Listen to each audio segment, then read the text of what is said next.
नमस्कार, मैं राहुल कठेरिया। ईरान के राष्ट्रपति इब्राहिम रईसी की एक हेलीकॉप्टर क्रैश में मौत हो गई है। कहा यह जा रहा है कि उनका हेलीकॉप्टर खराब मौसम की वजह से क्रैश हो गया है, लेकिन कुछ लोग अंदेशा ये लगा रहे हैं कि इब्राहिम रईसी की मौत के पीछे अमेरिका और इजराइल जिम्मेवार है। यानी कि अमेरिका और इजराइल ने एक साजिश के तहत ईरान के राष्ट्रपति को मारा है। ईरान के राष्ट्रपति की खबर जैसे ही बाहर निकल कर आई, उसके बाद पूरी दुनिया में हड़कंप मच गया है, क्योंकि अरब देशों में युद्ध की नौबत आ चुकी है। ऐसा हो सकता है, धमकी दी गई है। तो इसी पर और अधिक चर्चा करूं, लेकिन उससे पहले चैनल को सब्सक्राइब कर लीजिए और घंटी के बटन को जरूर दबा दीजिए। देखिए, ईरान के राष्ट्रपति इब्राहिम रईसी ईरान के पड़ोस में ही एक देश है अजरबैजान। तो अजरबैजान से वापस लौट रहे थे, तो रास्ते में उनका हेलीकॉप्टर क्रैश हो गया है। खराब मौसम की वजह से क्रैश हुआ है, ये कहा जा रहा है। लेकिन कुछ लोग ये बोल रहे हैं कि इसके पीछे अमेरिका और इजराइल का हाथ है। उसके पीछे थ्योरी ये दी जा रही है, क्योंकि देखिए, ईरान के राष्ट्रपति के हेलीकॉप्टर के साथ दो अन्य हेलीकॉप्टर और चल रहे थे। वो दोनों हेलीकॉप्टर सुरक्षित तरीके से ईरान पहुंच जाते हैं, लेकिन इब्राहिम रईसी का हेलीकॉप्टर बीच रास्ते में क्रैश हो जाता है। अगर खराब मौसम था तो सिर्फ ईरान के राष्ट्रपति का ही हेलीकॉप्टर क्रैश क्यों हुआ, इस बात को लेकर लोग उंगली उठा रहे हैं। और बाकी के दो हेलीकॉप्टर ईरान सुरक्षित कैसे पहुंच गए, पहला तो यह है। दूसरा यह है कि हम सभी जानते हैं, अभी कुछ दिन पहले ईरान ने ड्रोन से हमला किया था इजराइल के ऊपर।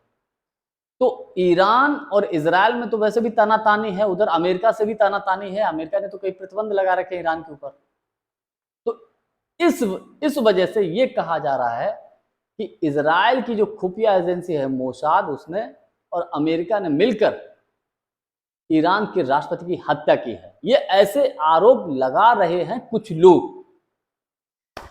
देखिए, तीसरा कारण इसके पीछे ये हो सकता है कि कुछ समय पहले ईरान के पड़ोस में दो देश हैं, एक अजरबैजान और दूसरा है अर्मेनिया।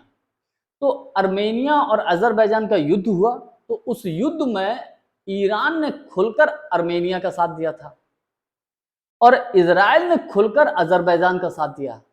तो कुछ लोग ये भी बोल रहे हैं कि हो सकता है कि अजरबैजान ने इजराइल के साथ मिलकर एक साजिश के तहत और अमेरिका ने ईरान के राष्ट्रपति को मारा है। इस प्रकार के लोग तमाम थ्योरी दे रहे हैं। हालांकि सच्चाई क्या है अभी किसी को नहीं पता, क्योंकि ये जांच का विषय है।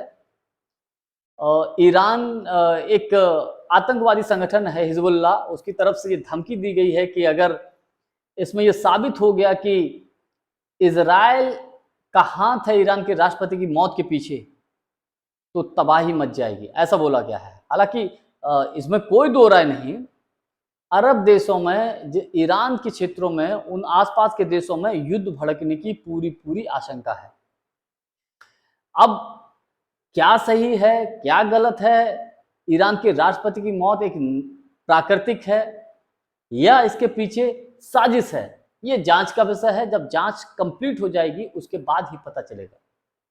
आज के लिए बस इतना ही। बहुत बहुत धन्यवाद। नमस्कार।